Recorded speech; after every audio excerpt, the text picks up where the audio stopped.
एक बार की बात है। एक भिखारी अपने जीवन से बहुत परेशान हो चुका था, क्योंकि उसे अपना जीवन व्यतीत करने के लिए भीख मांगनी पड़ती थी। उसे हर एक चीज़ के लिए भीख मांगनी पड़ती थी। इसी बात को सोच सोच कर वह परेशान रहता था और यही सोचता था कि मैं अपनी ज़िंदगी में बदलाव कैसे लाऊं, और ये सोचकर निराश हो जाता था। वह हर दिन देखता था कि बहुत सारे लोग निराश होकर आंखों में आंसू लिए विभिन्न चिंताओं से परेशान होकर गौतम बुद्धा की ओर जाते हैं, लेकिन लौटते समय वे बहुत खुश होते हैं। वह भिखारी समझ नहीं पा रहा था कि गौतम बुद्ध ऐसा उनके साथ क्या करते हैं कि वो बेहद खुश हो जाते हैं। वापस लौटते हुए लोगों के हाथों में ना तो ढेर सारे पैसे होते हैं, ना ही सोने चांदी।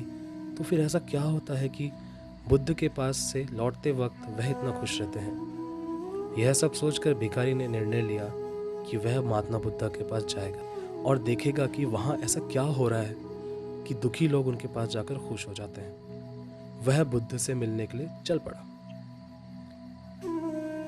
जब बुद्ध मौजूद थे, बहुत लंबी कतार लगी हुई थी, तो वह भिखारी भी कतार में लग गया। कतार में लगकर वह अपनी बारी का इंतज़ार करने लगा। देखते ही देखते उसकी बारी आ गई और उसने बुद्धा से कहा, बुद्धा, मैं बहुत गरीब हूँ, मेरे पास कुछ भी नहीं है। मुझे अपना जीवन चलाने के लिए दूसरों से भीख मांगनी पड़ती है। अब आप ही बताइए, मैं अपने जीवन को और बेहतर कैसे बनाऊं?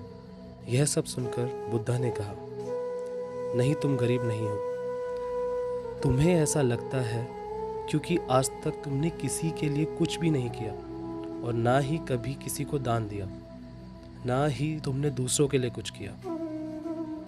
यह सब सुनकर भिखारी के मन में एक आशंका उठी।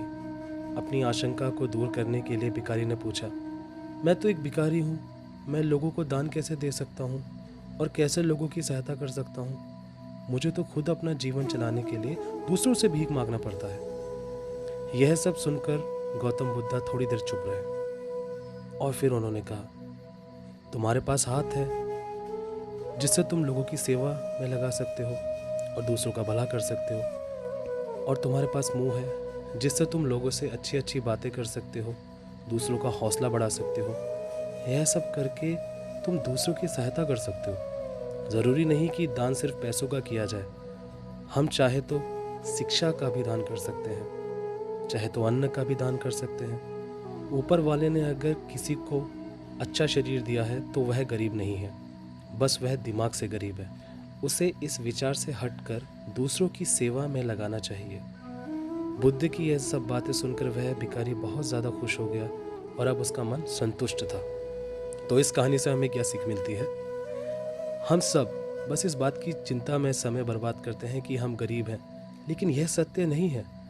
सत्य यह है कि जब तक हमारा शरीर पूरी तरह से बेहतर है तो हम उसका उपयोग आगे बढ़ने के लिए कर सकते हैं और खुद के जीवन को बेहतर बना सकते हैं।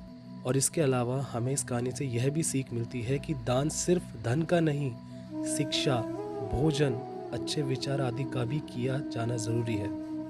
अगर आपके पास धन नहीं है तो आप शिक्षा का दान कर सकते हैं, या फिर आप दूसरों के लिए अच्छे विचारों का दान कर सकते हैं।